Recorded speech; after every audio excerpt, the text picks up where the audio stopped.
నమస్కారం NSTV news కి స్వాగతం. నా పేరు సంధ్య. ఇక వార్తల్లోని ముఖ్యాంశాలను ఇప్పుడు చూద్దాం. హుజూరాబాద్ లో అంబేద్కర్ జయంతోత్సవ కమిటీ ఆధ్వర్యంలో బాబాసాహెబ్ అంబేద్కర్ 69వ వర్ధంతి కార్యక్రమం ఘనంగా నిర్వహించారు. Committee chairman Marepalli Srinivas, general secretary Kalavala మల్లయ్యతో పాటు నాయకులు అంబేద్కర్ విగ్రహానికి పుష్పాంజలి ఘటించారు.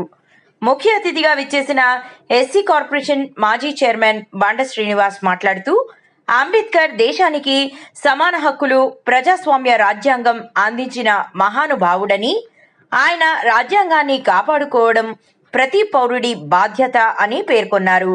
ఈ కార్యక్రమంలో పలువురు సభ్యులు, స్థానిక నాయకులు పాల్గొన్నారు.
అంబేద్కర్ ఆశయాలను భారత రాజ్యాంగం doctor BR Ambedkar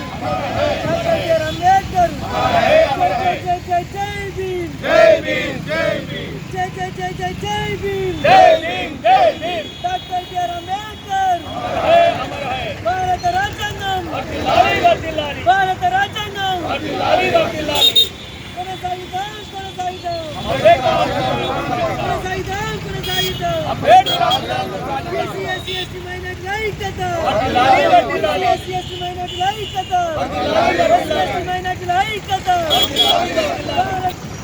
SC ST BC మైనార్టీల హక్కుల కోసం, మహిళల హక్కుల కోసం, పీడిత వర్గాల హక్కుల కోసం తన జీవితాంతం కృషి చేసిన డాక్టర్ బిఆర్ అంబేద్కర్ వర్ధంతి సందర్భంగా ఈరోజు అన్ని రాజకీయ పార్టీల, అన్ని ప్రజా సంఘాల, అన్ని దళిత సంఘాల ప్రజాస్వామ్యంలో ఇలా అంబేద్కర్ కోళ్ళ వద్ద కలుసుకొని వారికి ఘనమైన నివాళి అర్పించడం జరిగింది. అదే సందర్భంగా భారత రాజ్యాంగాన్ని కాపాడుకోవడం కోసం ఇలా భారత రాజ్యాంగం లేకుండా కుట్ర జరుగుతుంది. ఆ కుట్రని తిప్పుకోవడానికి మేమందరం మళ్ళీ ఒకసారి సంకల్పమై అంబేద్కర్ ఏదైతే ఏ ప్రజల కోసం అయితే పనిచేసిందో ఆయన ఆశయాలను కొనసాగించడానికి పునరుద్ధరించామని సందర్భంగా మేమందరం తెలియపరచాలి. మైనార్టీల ఆరాధ్యమైనటువంటి అంబేద్కర్ గారి వర్ధంతి. ఈ వర్ధంతి రోజున అన్ని పార్టీలకు సంబంధం లేకుండా మా దేవుడైనటువంటి అంబేద్కర్ గారిని ఇలా వర్ధంతి అన్ని వర్గాలు తీసుకోవడం చాలా సంతోషం. రాజ్యాంగాన్ని కాపాడుకోవాల్సిన అవసరం అన్ని వర్గాలకు ఉన్నది. మనకు ఈ ఏదైతే కొన్ని శక్తులు రాజ్యాంగాన్ని సవరించాలని చెప్పి ఏదైతే చేస్తున్నో ఆ కుట్రను మనందరం కూడా ఖండించాలని చెప్పి సవరంగా మనం చేస్తూ ఈ ఐక్యత ఎల్లకాలం ఉండాలని చెప్పి మనస్ఫూర్తిగా కోరుకుంటా. జై అంబేద్కర్.